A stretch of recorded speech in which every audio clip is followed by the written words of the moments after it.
y por tanto hay que añadirle algo más. Pues ese algo más existe en la LOE, la Ley Orgánica de Educación, la posibilidad de establecer un curso complementario que le permita preparar el acceso al grado superior. Pero lo que está regulado es que ese curso vale un 15% de la nota de acceso a la prueba, con lo cual también de nuevo dice, un año para conseguir un 15%, pues como que no invita mucho a hacerlo. Si es un curso oficial, impartido en los institutos, por el mismo profesorado que imparte el bachillerato o la secundaria o los ciclos, pues, en fin, si no se cambia la ley, pues le vamos a dar un 40% porque el 15% está en un decreto. Y si hay algún tipo de cambio normativo de más alto grado, pues la idea es que pueda, a través de ese curso complementario en el que se imparta aquello que en bachillerato es imprescindible para poder acceder a un grado superior, lo tenga ahí. Ya estamos ahí. Unos acaban bachillerato y dicen, bueno, ¿qué hago? ¿Título de técnico superior o me voy a estudios universitarios? Que conozca lo que implica una opción y la otra, que conozca las posibilidades de inserción laboral que se producen también en un ámbito y en otro, y con toda la información que se tome la mejor decisión. Pero que sepa también que no son opciones irreversibles. Que si hace un ciclo de FP de grado superior, al acabar accede directamente a la universidad. Y eso es lo que se regula en las actuales pruebas de acceso a la universidad. Porque, en definitiva, ¿quiénes son los alumnos que hacen una FP de grado superior? Alumnos que tienen bachillerato más 2 años. Bueno, pues bachillerato más 2 años se supone, y por eso nos ha puesto además una prueba añadida, que ya es suficiente como para entrar en general, no digo una carrera determinada, sino en general a estudios universitarios. ¿Qué vamos a hacer ahora? Sacar un decreto de reconocimiento mutuo entre estudios universitarios y estudios FP de grado superior. Es decir, un alumno que hace el bachillerato, hace un título de técnico superior en formación profesional, dice, quiero continuar estudiando. Si va a la universidad, algún título de grado que tiene relación con lo que ha estudiado en la FP de grado superior, pues habrá convalidaciones. Habrá créditos universitarios que ya tenga aprobados y viceversa.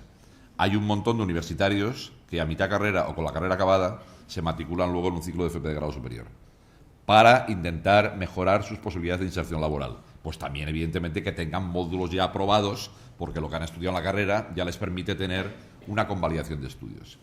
Cuento esto no solo por la información de lo que supone, sino sobre todo con la idea de pensar que cualquier itinerario formativo tiene que tener siempre posibilidades de tener permeabilidad de unos con otros y de tener mecanismos que impidan que uno se quede cortado. Pongo otro ejemplo.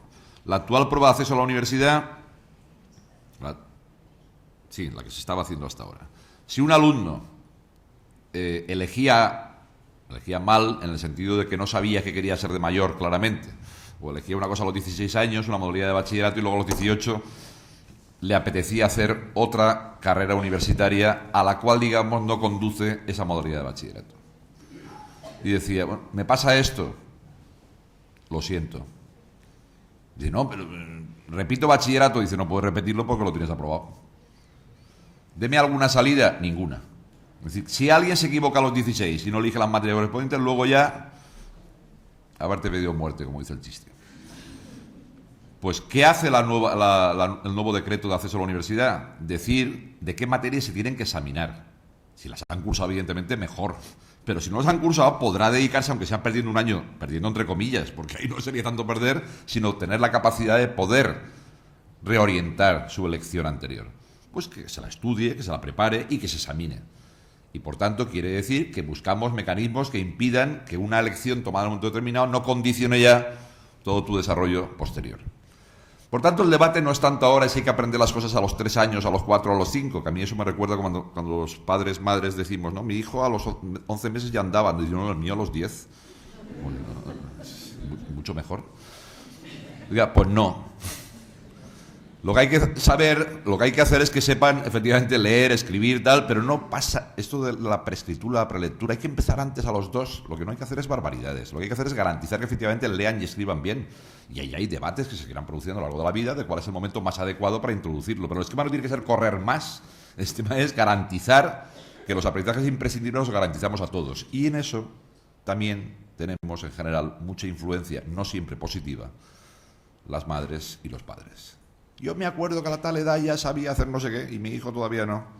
Y se produce una presión hacia los centros que, con perdón, no tiene mucho sentido. Entre otras cosas porque podremos estar equivocados o acertados, pero se supone que los expertos en eso no somos los padres y las madres. Los expertos son otros profesionales que tienen que estar dedicados a ver cómo se orienta y cómo se organiza la enseñanza desde las primeras edades y desde las siguientes. Lo peor que le puede pasar a un profe es tener como tutor en su grupo a varios padres de alumnos que son profes también. Entonces sí que ya la hemos liado. Porque ya no actúan como padres, sino que actúan como profes que también se meten a discutir si hay que organizar así la enseñanza de la física, de las matemáticas o de la lengua. Creo que hay que separar claramente el papel que tiene cada uno. Yo creo que los padres y las madres tenemos que participar mucho en muchas cosas del funcionamiento general del centro. Y tenemos que reprimir todo lo que pensemos de aspectos específicos en los cuales nuestras ideas, con perdón, son producto de nuestra deformación inicial o de lo que nos dedicamos, no de nuestro papel de padres o madres. Y creo que ese tipo de cuestiones también es importante porque eso facilita o no las relaciones en los centros entre el profesorado y las familias. Cuando se considera que uno se está metiendo donde no le llaman, pues a partir de ahí se genera una situación complicada. Y por tanto, creo que se ha avanzado mucho en los últimos años en esos ámbitos, porque al principio, pues no siempre, digamos, sobre todo los institutos de secundaria, donde había menos, digamos, tradición de la presencia de padres y madres en el día a día de los centros, también producto de que cuando uno tiene niños pequeños, pues está como mucho más encima, y conforme crecen se supone que hay cosas que está bien que les demos, como también decía la directora en su presentación, más autonomía, más capacidad incluso de equivocarse, para que puedan tener formas de ir también aprendiendo en ese ámbito a lo largo de la vida. Pero hay otras que hay que seguir estando encima, por mucho que sean mayorcitos. Mis hijas ya tienen 26 y 23, y me sigue tocando estar encima de algunas cosas, a pesar de que ya han acabado las dos la carrera y no sé qué. Pero bueno, yo creo que hay que analizar y saber como padres y madres qué es lo que toca en cada edad, que evidentemente no es lo mismo. Y como no somos adivinos ninguno, pues no estaría mal que este tipo de jornadas de intercambio de experiencias, de conocer qué se hace en otros sitios, de qué actividades están haciendo, son las que creo que nos permiten aprender. Porque nacemos con la capacidad biológica de ser padres o madres, pero no nacemos con la formación ya de cómo hay que actuar después en todo el proceso educativo de nuestros hijos. Y eso me lleva a otra reflexión general. Si queremos de verdad colaborar en la vida de los centros, en mejorar la situación de los centros, yo creo que habría que actuar básicamente en dos frentes. Se habla mucho de que el grado de participación, por ejemplo, en las elecciones a consejos escolares es muy bajo. Sí, es muy bajo. Claro, no se puede comparar con el grado de participación en las mismas elecciones por parte del profesorado del centro, porque con perdón el profesorado del centro está allí y el esfuerzo como de votar como que no es muy, ¿no? Casi el delito es no votar ahí, ¿no? Porque uno está allá. Pero para cambiar esa situación hay que actuar en muchos ámbitos. Primero, como se hace en cualquier tipo de elección, dando publicidad a que eso existe. Y publicidad en el sentido más amplio de la palabra. ¿Por qué? Por considerar que es importante que la participación sea alta. Por considerar que es importante que se impliquen muchos más las familias en la vida de los centros educativos, en los aspectos, como he dicho, que les tocan y correspondan.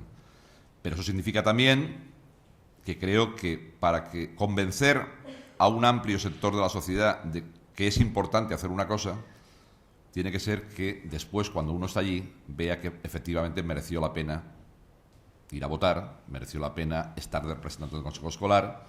Y creo que una de las formas de hacerlo es incrementando de una manera clara la autonomía de los centros. No hay dos centros iguales, no hay dos alumnos iguales, y tampoco, evidentemente, hay dos centros iguales. Los centros tienen un público determinado, alumnado, unas familias determinadas de alumnado, un profesorado determinado, unas infraestructuras, un tal. Y no son iguales jamás dos institutos ni dos colegios. Por tanto, yo diría, como titular, los centros no deben tener, desde mi punto de vista, ninguna autonomía para seleccionar al alumnado que se matricula. Ahí tienen que matricular al que les viene por la zona o por lo que se ha establecido en la normativa correspondiente. Y una vez matriculado, tienen que tener mucha más autonomía para ver cómo responder a las características de ese alumnado. Creo que la Administración tiene que hacer muchas más orientaciones y muchas menos normas de obligado cumplimiento en algunos aspectos de la vida diaria de los centros. Por tanto, no quiere decir que haga menos cosas, no. Orientaciones, las que hagan falta, millones, como orientaciones. Pero luego hay que cumplir un marco básico y autonomía de los centros, con organismos evidentemente de control y de participación, como es el Consejo Escolar en un ámbito, como es el claustro en otro, como son los departamentos, como es la inspección, como son mecanismos de evaluación que hoy no están establecidos de una manera, digamos, sistemática y habrá que establecer. Vuelvo a la referencia de las competencias básicas. Yo en primaria no entraría tanto al detalle de decir lo que tienen que ver en cada curso, cada hora, que no sé qué. No, tiene usted que garantizar en los 6 años de primaria que los alumnos acaban dominando estas cosas. Estas. Ahora, en su centro, que está en un barrio suburbano de Madrid, o en su centro que está en la zona rural tal, o en otro que en cambio está en el centro, en fin, con las características que cada centro tenga. A ver cómo se organiza usted y con la plantilla que tiene para realmente conseguir que los alumnos, al acabar sexto de primaria, están en esa línea. Esto dicho así en titulares, luego evidentemente hay que concretar las cosas. Pero quiero como reflexión de que haya... ¿Por qué hay que dar necesariamente clase de 9 a 10, de 10 a 11 y tal, no sé qué, y cada una hora de lengua, a las 7 de matemáticas? Dígase lo que tienen que aprender en esos años, lo imprescindible y lo deseable. Dígase cómo hay que organizar la plantilla para poder responder a eso, y a partir de ahí que el centro, llevando un proyecto concreto, con el visto bueno del Consejo Escolar y conociendo cómo se va a organizar y por qué, pues que tenga posibilidades de que, por ejemplo, haya un grupo de alumnos que se observa en segundo de primaria, en tercero de primaria, que tiene especiales dificultades de aprendizaje en temas de lectoescritura, de cálculo básico, y pueda,